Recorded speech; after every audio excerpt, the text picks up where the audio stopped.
Dali gurizada, Jader do Biblicamente Podcast aqui. Tô entrando antes do episódio aqui rapidinho para dar um recado. Esse episódio aqui é uma continuação de outra parte. Então, se tu não assistiu a parte anterior, fica ligado, dá uma olhadinha no nosso canal, Instagram, Spotify, nas nossas redes sociais, que a gente já tem uma parte anterior. Então, agora vai começar esse episódio aqui. Espero que ele acrescente a tua vida de fé e te edifique. Abraço. Ah, meu Deus! Vamos adiante? Tem mais alguma coisa? Não é isso. Do versículo 13 não temos nada. Então tá. 14. Vocês não sabem o que acontecerá amanhã. O que é a vida de vocês? Vocês não passam de neblina que aparece por um instante e logo se dissipa. A gente tem alguns textos sobre isso. Quer ler aí pra gente Lucas 12, do 16 ao 21, e eu pego os dois de Salmos.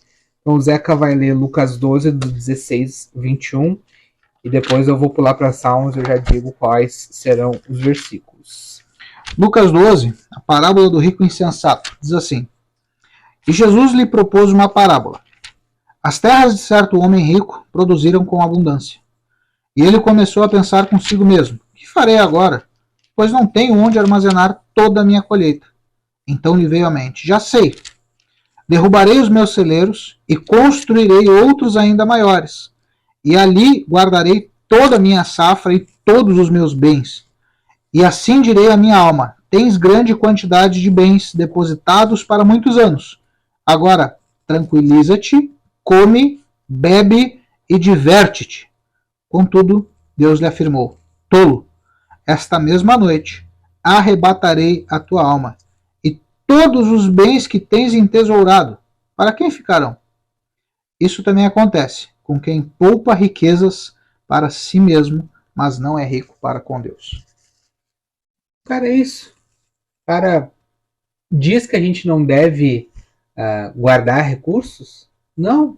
O próprio Provérbios vai ter texto dizendo para não comer a semente, né? Uhum. Daqui a pouco, então, tipo, algo que tu poderia plantar e colher o fruto lá na frente, tu guarda, né? Então, não tem problema a pessoa, um cristão, saber investir, buscar prosperidade financeira, né? Desde que não ame o dinheiro, né? Mas o problema é confiar no dinheiro, é amar o dinheiro, é colocar segurança, esperança, expectativa no dinheiro. Isso é o que o texto vai falar. Cara, insensato. Tu tá achando que vai construir mais celeiro para ficar bem tranquilo, para fazer isso, para fazer aquilo? Deus vai pedir as contas. É o que mata o corpo e também pode matar a alma. Sim. E a pergunta é boa, né? Os teus bens, vai ficar com quem? Muito bom. Outro texto que nos apoia nessa questão da como a vida é frágil, né? Diante de Deus. Salmos, capítulo 39, eu vou ler do 4 ao 7. Eu vou querer um cafezinho.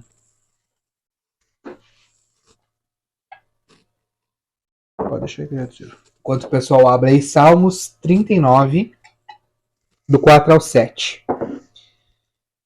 Senhor, dá-me a conhecer o meu fim e qual é a soma dos meus dias, para que eu reconheça a minha fragilidade. Deixa aos meus dias o comprimento de alguns palmos. A tua presença, o prazo da minha vida é nada. Na verdade, todo ser humano, por mais firme que esteja, é pura vaidade. Parece que eu estou lendo o Eclesiastes, né? Sim. De fato, o ser humano passa como uma sombra. Em vão se inquieta, amontoa tesouros e não sabe quem ficará com eles. Vai abrir o outro salmo? Tô catando aqui. Então, aqui o salmista está falando: Senhor, me ajuda a discernir quantos dias de vida eu vou ter. E, sei lá, digamos assim, não dá para dizer que o Senhor não possa dar uma noção, né? Acho que eu já comentei contigo, assim, meu avô meu avô materno, que já é falecido, ele é uma baita referência, assim, de vida, assim, para mim, né? E alguns pequenos hábitos que ele mudou, assim, nos últimos dias, falas, assim, nas últimas semanas de vida dele, depois nos levaram a refletir que parece que ele estava sabendo que estava chegando a hora dele, sabe? Dele pegar na mão da minha avó, assim, nos últimos dias, que não é que ele não amasse ela, mas ele não tinha o costume, né? Assim, parece que meio que lá no fundo do coração dele se despedindo. Não quer dizer que Deus não possa nos dar uma noção, ó. Ele fez isso pro rei Ezequias, né? Cara, põe tua casa em ordem. O pau vai quebrar e já é. Vai cantar. E ele ora, né? Deus até concede mais alguns anos de vida, né? Mas ele fala, cara... 15 gloriosos anos. 15 gloriosos anos, mas é um cara que não se preocupou com o legado também, né? Sim. Mas isso não é via de regra, não é doutrina. Ele foi omisso, né? Ele foi omisso. Ai. Que a gente já vai falar daqui a pouquinho. Mas não quer dizer que também não precisa excluir, né? Não precisamos criar doutrina, mas também não podemos dizer que não existe. Tu tem um salmo aí que eu não anotei, que é o 102 alguma coisa? Isso, 102:3. 102:3. Diz assim: pois os meus dias esvaíram-se como fumaça, os meus ossos ardem como um braseiro, meu coração está ressequido como erva cortada, até me esqueço de comer o meu pão. O 103 ainda vai nos ajudar também, no verso 15 e 16, diz assim: a existência do ser humano é semelhante à relva, ele floresce como a flor do campo, que se esboroa quando o vento sopra, e ninguém mais se lembra do lugar onde a planta estava firmada. A vida do ser humano é passageira, cara. A nossa vida é passageira. E Tiago já tinha falado isso, ele só está retomando o assunto, deixando claro, cara. Onde é que ele tinha falado isso mesmo? Capítulo 1 ainda. Ele fala o recado aos ricos, né? O rico... é a flor do campo, né? O rico vai ter a vida passageira. Boa.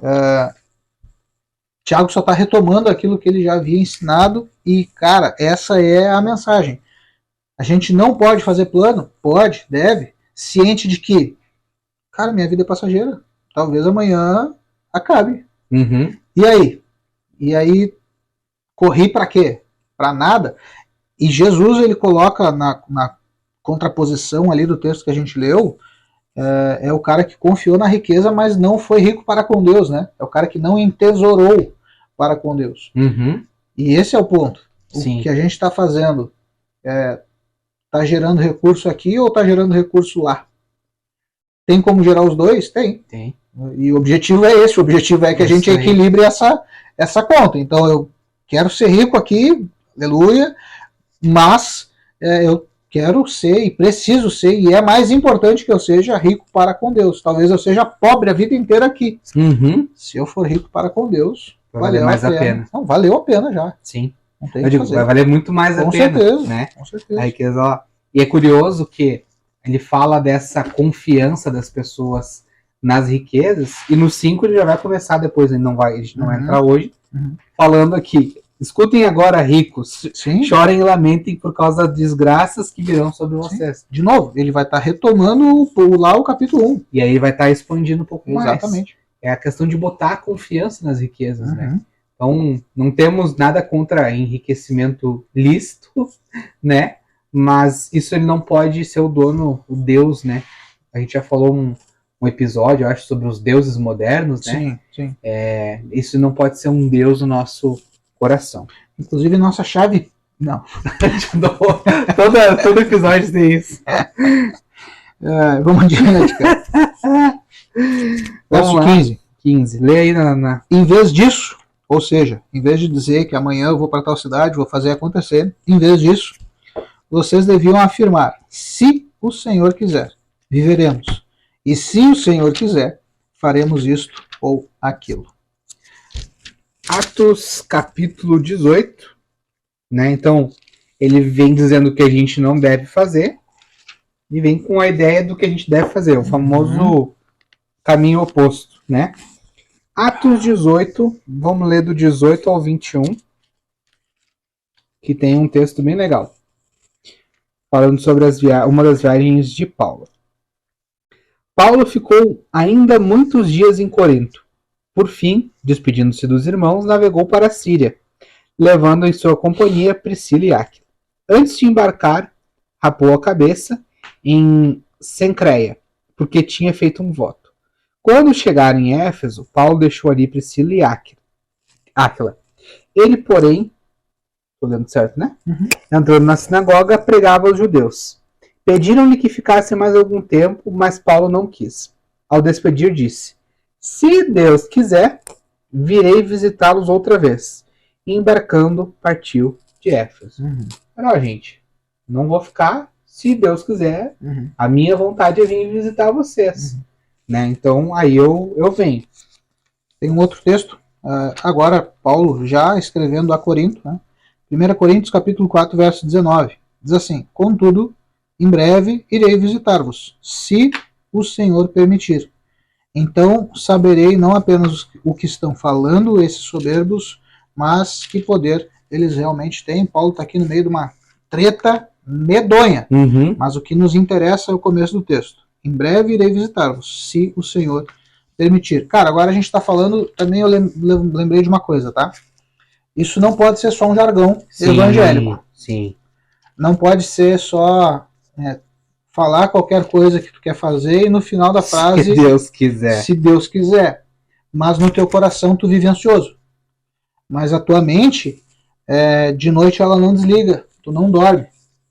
Tu tá com a mente girando sobre aquilo. Isso não é o que o Tiago está ensinando. Ele não está ensinando uma frase mágica para encerrar um raciocínio. Então, isso, se Deus quiser. Não é isso que ele está dizendo. O que Tiago está ensinando, o que Paulo ensina, o que a gente está falando, o que Jesus ensinou, o que a gente está expondo é o seguinte: o nosso coração precisa estar em Deus. Se Deus quiser que eu faça algo, ele vai me mostrar, ele vai me ensinar e eu vou fazer. Se ele não quiser, ele vai até me tirar. A gente até poderia ter pego o texto lá de Atos, que diz que os discípulos queriam ir para um lugar e de repente eles foram impedidos pelo Espírito. É isso que eu estava procurando. Cara, Deus simplesmente diz: não, vocês não vão para cá. Vocês não vão entrar na Ásia. Curioso. Eles querem ir para a Ásia e Deus diz: não, vocês não vão entrar na Ásia. Vão para cá. Entende? Não é um jargão evangélico, não é uma frase de efeito para te... que nem o pessoal, né? Raça triste, terra seca. Vou fazer tal coisa. Tal coisa é uma coisa boa que é óbvia que tu tem que fazer. Vou fazer, se Deus quiser. Não, Deus quer que tu faça. Sim. Vou ser fiel à minha esposa, se Deus quiser. Não, Deus quer, filhão. Deus quer. Vou pagar minhas contas. Pagar minhas contas, se Deus... Cara, Deus quer que tu pague. A questão é, vamos levantar? Vamos acordar para trabalhar? Vamos... Assim como ele quer que tu pague as tuas contas, ele quer que tu trabalhe. Exato. Amanhã eu vou trabalhar se Deus quiser. Tudo bem. Deus pode até não querer, mas para isso ele vai te matar. Mas o ponto é o seguinte: não pode ser só uma frase de efeito. Sim. Como tem muita frase de efeito que não deveria ser usada e a gente usa, né, cara? Deus te abençoe e a gente nem sabe o que a gente está fazendo. Tem vezes que a gente pode estar abençoando um inimigo do Senhor. Eu tenho uma história, mas eu vou contar, depois te conto. Cara, sabe, a gente tem que repensar. Eu me lembro de ouvir isso uma vez de uma pessoa. Falando de um cara e dizendo: o problema é que todas essas frases sobre Deus, sobre Jesus, na boca de tal pessoa virou só uma frase de efeito. Cara, ele tinha razão. Porque o cara falava de Deus o tempo todo, falava de Jesus o tempo todo, falava se Deus quiser o tempo todo. A vida do cara era um testemunho horrível.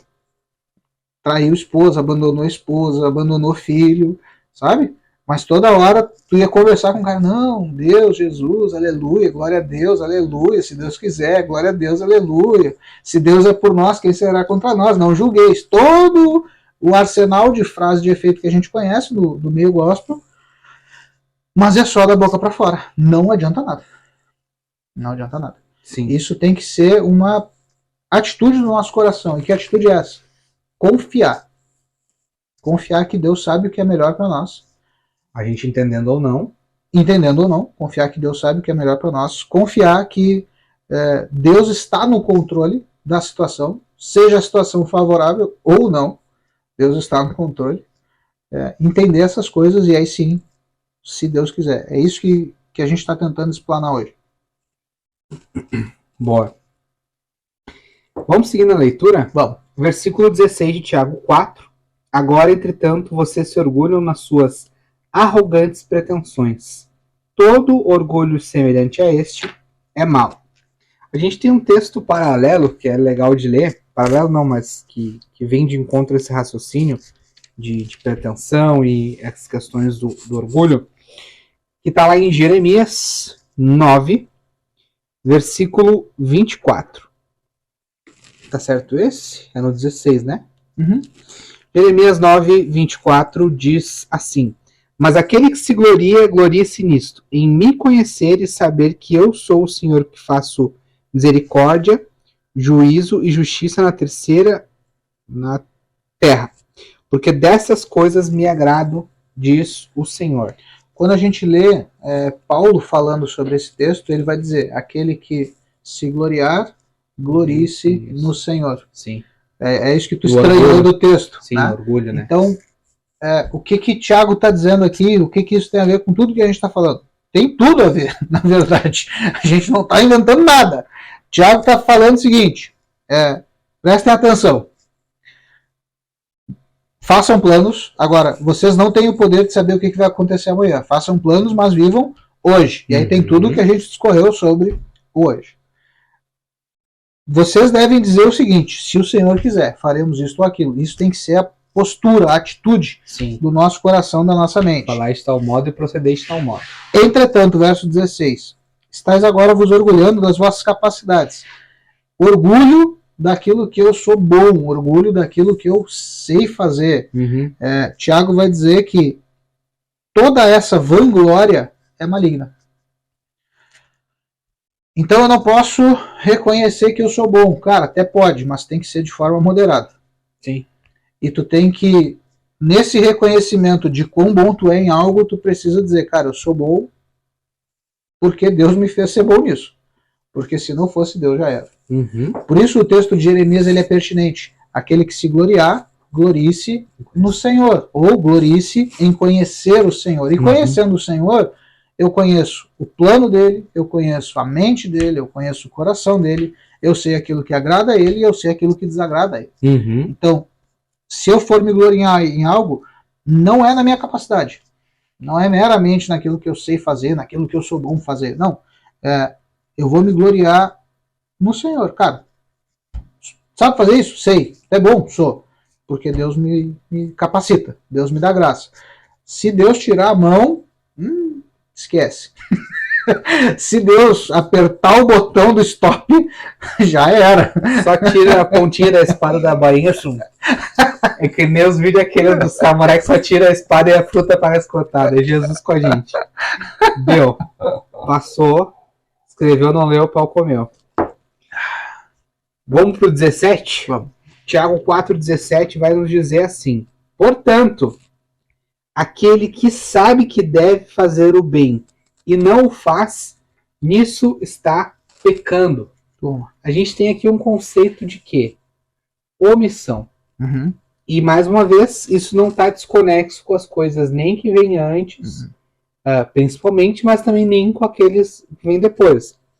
Tanto que ele vai, depois disso, vai dizer, escutem no 5.1, né? Escutem agora, ricos, clamem em chame. Então ele vem construindo todo um raciocínio, né, de não falar mal um dos outros, para não julgar, não condenar, né, uns aos outros, de não confiar nos próprios planos como se eles fossem a certeza do amanhã. Entender que, cara, a gente pode fazer planos, deve fazer planos, mas a gente tem que estar rendido, a gente tem que entender que nosso dono é quem vai definir o que vai acontecer. Ele conclui, não se orgulhe na sua capacidade, e já chega concluindo. Cara, se vocês sabem que devem fazer isso e não fazem, vocês estão pecando. Vocês sabem que devem fazer o bem, né, que é tudo isso que Tiago vem falando desde o capítulo 1, e não fazem, vocês estão pecando. Ou seja, eu sei que é o exemplo do Tiago, acho que capítulo 3 ali. Eu sei que o meu irmão está passando necessidade, eu digo, Deus te abençoe, vai em paz. A boa obra, né? E eu não executar, não fizer isso, cara, não adianta de nada. É uma fé vã, uma fé morta. Né? Então é isso que ele está falando. Cara, sabe que deve fazer o bem e não faz, se omite, não está fazendo certo, está pecando. Né? E nem tudo, a gente vinha conversando antes, né? Nem tudo é tão claro assim. A gente, se parar para pensar no meio gospel, e falo por mim mesmo, muitas vezes a gente, o pessoal gosta de falar passou o pano, né? A gente passa o pano às vezes para omissão. Sabe? A gente sabe que a pessoa está precisando, sabe que a pessoa está em dificuldade, e a gente não faz o mínimo. Pô, eu sei que se o cara perdeu o emprego, logo ali na frente, se ele não arrumar outro, as contas vão apertar. Né? E, pô, custa perguntar, e aí, como é que tá? Ah, não, ainda tenho para me defender. Ah, beleza, já perguntei uma vez, tá bom. Não, mas se o cara não conseguir emprego no outro mês, o aluguel vai seguir chegando, a conta de luz, a conta de água vão seguir chegando, né? E as coisas precisam andar, né? Então, a gente não pode achar que tá tudo certo com a omissão, porque a omissão é pecado. E é interessante, né, cara? Você estava falando agora, estava lembrando. Hoje em dia, a gente até justifica, né? Vou usar o teu mesmo exemplo. O cara perdeu o emprego e tá lá com os boletos atrasando. E tu tem condição de ajudar. E tu sabe que tu deve ajudar. E aí a gente se justifica dizendo, não, mas isso eu não vou me envolver porque isso é parte do processo de Deus na vida do cara. Pode ser parte do processo? Pode. Deus pode quebrar alguém? Pode. Já me quebrou umas quantas vezes. Deus pode fazer. Agora, se tu sabe que tu tem que fazer o bem, e o que é o bem? Ajudar, e tu não faz, cara, qualquer desculpa que tu der, tu tá errado. Sim. Sabe? E não existe texto bíblico que vai dizer para te não ajudar. E é curioso porque eles acham um texto, que é o texto de Paulo a Timóteo dizendo para não impor as mãos precipitadamente sobre alguma pessoa, porque tu não sabe dos pecados que aquela pessoa carrega e tu pode estar te envolvendo. No contexto, a gente vai entender que o que Paulo está dizendo a Timóteo é o seguinte, cara, não consagra qualquer pessoa como líder, porque essa pessoa pode estar envolvida em coisas ocultas, e aí tu vai te prejudicar, e tu vai te envolver, e tu vai ter que prestar conta junto com ela. Que é o que ele vem falando desde o capítulo 3, né? É o lance da imposição de mãos, é isso. E a gente usa hoje esse texto para justificar, não, eu não vou impor minha mão, eu não vou pagar o boleto do cara, porque pode ser parte do processo. Tu está sendo omisso, tá te omitindo de uma coisa que tu sabe que tu deve fazer, ajudar o próximo. Se tu tem condição, cara, é contigo mesmo. E outra, se caiu no teu colo, é contigo mesmo. Sim. Pode ser parte do processo de Deus contigo e não com outro. Puxa vida! Que loucura! E aí o jogo virou, meu amigo. E aí eu quero ver tu te justificar com o Senhor. Deus falar de semana toda, no meu universo, minhas regras. Não, cara. Vamos lá, a gente tem um texto bom para ler aí, né? Boa. Lucas 12:47. A gente tem o 12 e o 11 também. Que vão dar uma noção pra gente. Talvez vocês até lembrem. A gente até estava fazendo esse exercício e como a gente ia dar muita volta, a gente acabou não citando. Mas se vocês lembrarem algum texto de uma pessoa que se omitiu e que a Bíblia diz textualmente, claramente esse conceito, comenta aí. Ajuda a gente a pensar a Bíblia. Também vai sair da tua preguiça e vai nos ajudar também. Não ficar só pegando conteúdo pronto. Pô, lembrei de um aqui, cara. Qual? Eu sabia que ia dar uma iluminação, mas é pesado, cara. Lembra do caso de Onã, um dos filhos de Judá? Não lembra, né? Judá teve um filho, o texto diz que ele era endemoniado, cara. Lembrei de outro. Deus matou, viu? Eu te falei que na hora da gravação ia dar as iluminação. Deus mata o primeiro filho de Judá que tinha casado com Tamar, se eu não me engano. Deus mata o cara não tem filho. Existia já uma lei, Levirato. Que lei é essa? Se o filho morre e não deixa descendência, não deixa filho, o próximo irmão casa com a viúva para que tenha um filho com ela, e aquele filho não é do cara que casou, é filho do cara que morreu. Ele vai receber os direitos do cara que morreu. Onã se casa com Tamar, e o que ele faz? Durante a relação sexual, ele sabe o que ele tem que fazer. E ele se omite. A gente nem vai entrar no mérito do como, né? Mas, enfim, é um cara omisso. De quem que tu lembrou? Eu lembrei de Davi no estupro que o filho dele cometeu contra a filha dele e diz que Davi observou essas coisas E não fez nada. e não fez nada. É. Tinha a lei de Moisés, eu não lembro do versículo de cabeça, mas tinha a lei de Moisés que já dava a condenação para isso. Morte. Davi, como rei e pai, principalmente, deveria tomar as coisas na forma certa, né? E era o homem segundo o coração de Deus. Toma. E foi omisso. Né? Então, sabia o bem que devia fazer e não fez. E não fez. É isso que a gente está falando, né? Exato. É o que o Tiago diz lá. Quem sabe que deve fazer o bem e não faz, comete pecado. Davi sabia o bem que tinha que fazer. Onã sabia, ele estava casado com Tamar só para ter um filho. Não para ficar tendo relação sexual infinita com Tamar, não. A missão dele era: vai, dorme com ela, tem um filho com ela e deu. Segue a tua vida e ela vai ter a vida com o filho dela e esse filho vai receber a herança do pai morto. O cara sabia o que tinha que fazer, não fez. Davi é a mesma história. Sabia que o filho tinha estuprado a meia-irmã. Cara, resolve. Não vou resolver. Deixa, as coisas vão se acalmar. Só tira ele daqui, leva ele lá pro outro lado. O outro irmão queria matar. Não, calma. As coisas vão se acomodar. Omissão. Sabe o bem que tem que fazer. Sabe o que tem que ser feito e não faz. E a gente... Eu já vou ler Lucas 12, não esquecemos. E a gente vai ver que esse caso de Davi, cara, virou uma bola de neve. Sim. E a omissão, acho que ela geralmente é assim, né? Sim. Quando dá a varredinha... Varrer, na verdade, é acobertar. Mas quando tu vai deixando de lado, não, deixa quieto. Não julgueis. Não faz isso e tal. Vai passando a mão. Cara, geralmente ela estoura em algo federal. Sim. Que poderia ter sido evitado se tivesse resolvido. O que o irmão que queria matar foi Absalão e Amon. Cara, depois ele se rebelou publicamente contra Davi, fez uma guerra civil. Cara, que B.O. E Davi já em idade avançada, né? Então, foi uma bola de neve. E Absalão mata o irmão, né?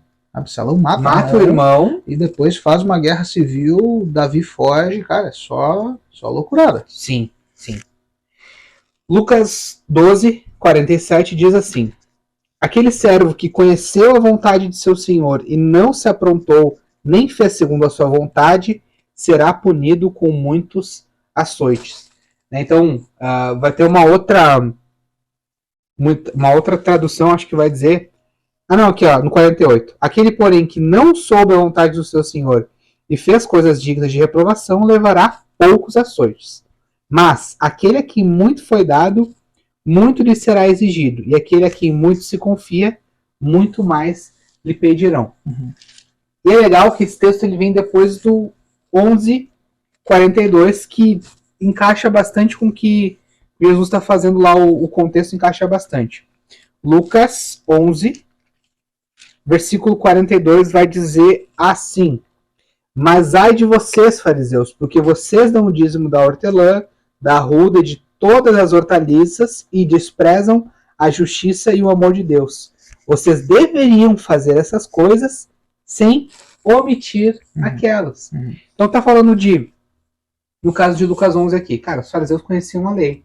Sabiam que deveriam dar a hortelã, o dízimo da hortelã e tudo. Eu dou o dízimo da hortelã, estufava o peito, eu jejuo, né? E tudo. Mas não ignoravam a justiça e a misericórdia de Deus, que também estavam na lei. Como a gente já fez uma série que depois pode olhar sobre a Bíblia, sobre a lei, fica à vontade para ler. Então, eles cometiam um pecado da omissão. O dízimo da hortelã eu dou ali, certinho. Mas, não, misericórdia não. O cara tropeça, vou botar um jugo maior do que ele pode suportar, uma carga, um fardo que ele não vai conseguir carregar, e muito menos eu consigo carregar, né? E aí? E aí a gente vai para Tiago 5. Não vamos lá. Mas é uma coisa, cara, de se pensar, né, cara? A omissão, parece que ela é mais aceitável no nosso meio. É o que a gente conversou antes, né? Antes de começar a gravar. tem coisas que dentro do meio evangélico são inaceitáveis. Sim. Omissão não é uma delas. Omissão é aceitável, é politicamente correto, é a varridinha, né? Sim. A varridinha para baixo do tapete, deixa lá, Panos quentes. não tá incomodando ninguém, bota só o Senhor na causa. Ainda bem que a gente tem mais um capítulo para explanar. Cara, outra coisa também que é inaceitável é o pessoal assistir o vídeo até agora e não deixar um like. Turma! E não se inscrever e ativar o sininho no canal. Boa. Cara, obrigado de verdade por estar até aqui. A gente tá feliz. A gente não é pegado a métricas, mas a gente chegou semana passada, acho que essa semana passada, às 200 horas de conteúdo assistido. Show. Então, cara, 200 horas onde 90% do conteúdo é leitura bíblica, um pouquinho da gente conversando, contando história, rindo. E tem 200 horas de Bíblia. Cara, que legal isso. Muito obrigado porque tu chegou até aqui. Deixa teu comentário. Diz aí desde qual episódio tu tá assistindo, se tu chegou nesse, se tu tá desde o primeiro. Até pra gente saber, pra gente se alegrar. Te inscreve, deixa teu like. As nossas redes sociais, elas vão estar aqui. E até o próximo vídeo. Falou!